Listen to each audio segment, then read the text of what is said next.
ሰላም ለሁላችን ይሁን። እንዴት አደራችሁ? በተለያየ አካባቢ በተለያየ ሁኔታ ውስጥ ያላችሁ ወገኖች በሙሉ ሰላማችሁ የበዛ ይሁን። ሰላምታ ይድረሳችሁ። ከዚህ በመቀጠል አጭር መልዕክት ማስተላለፍ ፈልገው ያውም የእግዚአብሔር ቃል ትንቢተ ራእይ መጽሐፍ ላይ ምዕራፍ 3 ቁጥር 7-8 ባለው ክፍል ላይ እንዲህ ቃል እነሆ የተከፈተ በር ትችላለህ ማንም ሊዘጋው አይችልም የሚል ቃል እናገኛለን። ምንድን ነው ይህ የተከፈተው በር? ለማንስ ነው የተከፈተው በር? ለምንስ ነው በርን እግዚአብሔር የሚከፍተው በር ሊያስነሳቸው? የራእይ መጽሐፍ የመጀመሪያዎቹ ምዕራፎች ምናልባት እስከ ምዕራፍ 4 እና 5 ድረስ ያለው ታሪካዊ ዳራውን መነሻ የሚያደርግ ነው። ሁኔታዊ ዳራው እንደምታወቀው ከ4 እና ከ5 በኋላ የሚቀጥል ነው። በዚህ ክፍል ውስጥ ካሉት መነሻዎች ውስጥ አንደኛው ቤተክርስቲያኖቹ ፊላዴልፊያ ናት። ፊላዴልፊያ ውስጥ ያሉት ክርስቲያኖች በቁጥር ጥቂት ናቸው። በብዙ መከራ ውስጥ የሚያሳልፉ ናቸው።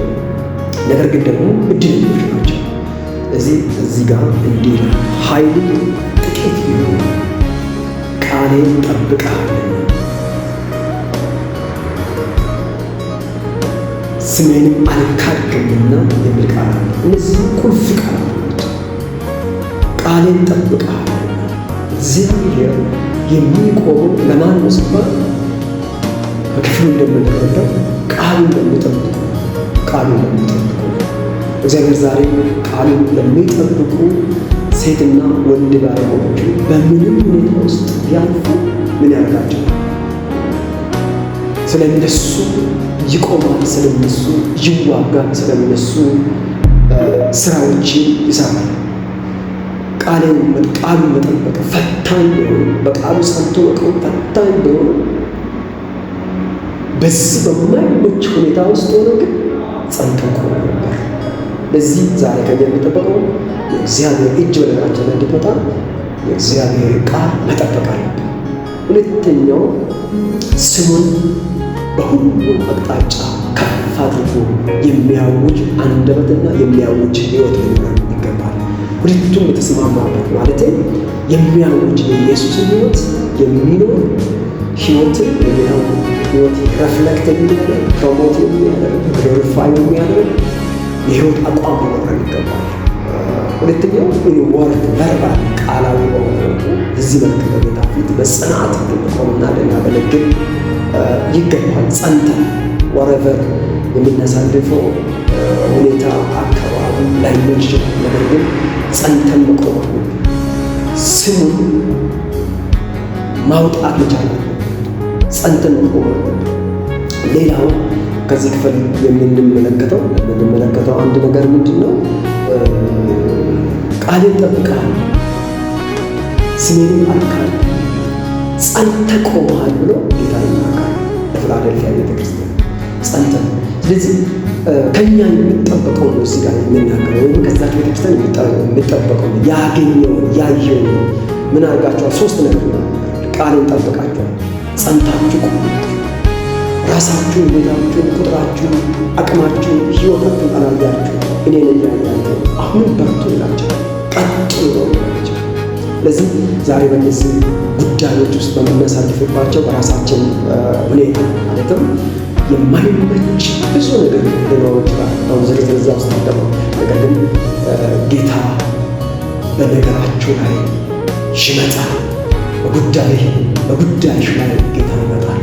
የተከፈተ ኦፕን ዶር እግዚአብሔር ስባርክ አንዱ የሚያደርገው የመጀመሪያው ትልቅ ነገሮች አቅጣጫ እንዲኖራቸው ያደርጋል። አቅጣጫ መለበሰ በብሉይ ኪዳን በአዲስ ኪዳን እግዚአብሔር ሕዝቡ በተለይም ደግሞ ፐርሰናል ግለሰቦችን ጭምር ነው ሲመራ የምንመለከተው መንገድ በመክፈት ነው፣ በር በመክፈት ነው።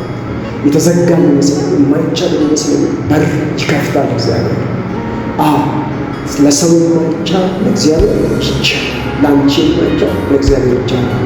የጋብቻ በር፣ የስራ በር፣ የትምህርት በር፣ የውጭ በር እና ልዩ ልዩ የእግዚአብሔርን ጣት የምንጠብቅባቸው የንግድ በር፣ የቢዝነስ አይዲያ ኢኖቬት ለማድረግ ለመመራመር፣ ለፈጠራ፣ ለክሪኤቲቭ በየትኛው ዳይሬክሽን በጌታ ፊት የምትጮሁ የወንድሞችና እህቶች ዛሬ እንደ እግዚአብሔር ቃል ይሄን ቃል አውጃለሁ። በኢየሱስ ክርስቶስ በነገራችሁ ፊት እግዚአብሔር ያልፋል፣ በራችሁ ይከፈታል። ከዚህም የተነሳ በሕይወታችሁ ላይ ለውጥ ማየት ትጀምራላችሁ። የተከፈተ የሥራ በር፣ የተከፈተ የትዳር በር፣ የተከፈተ የውጭ በር፣ የተከፈተ የትምህርት በር በነገራችሁ በኢየሱስ ክርስቶስ ስም ከአሁን ሰዓት ጀምሮ ይሄንን መልእክት በእምነት ስትሰማ፣ በጸሎት ውስጥ ሆነ ስትሰማ፣ እንደ እግዚአብሔር ቃል ስትሰማ፣ ስትቀበል ለውጥ በሕይወትህ አሁን ይሆናል። ምልክትና አስደናቂ የእግዚአብሔር ጉብኝት ይሆናል። የትኛው ኃይል የዘጋ አቅም አልባ ያደረገ ጉልበት የሌለ ያደረገ ተስፋ እንድትቆርጥ ያደረገ ነገር ቢኖር እግዚአብሔርና የእግዚአብሔር እጅ ስትመጣበት ከፊት ገለል አይደለም በር ተራራው ይነሳል። የናስን ደጅ የብረትን መወርወሪያ እግዚአብሔር መቁረጥ ዛሬ ይችላል። ለጴጥሮስ ብቻ ሳይሆን ለአንተ ይመጣል። ክብር ለእግዚአብሔር ይሁን። እግዚአብሔር በሕይወታችሁ ይሄን ማድረጉ ደስ ሊላችሁ ይገባል። በሚቀጥለው በክፍል እንገናኛለን። ተባረኩ።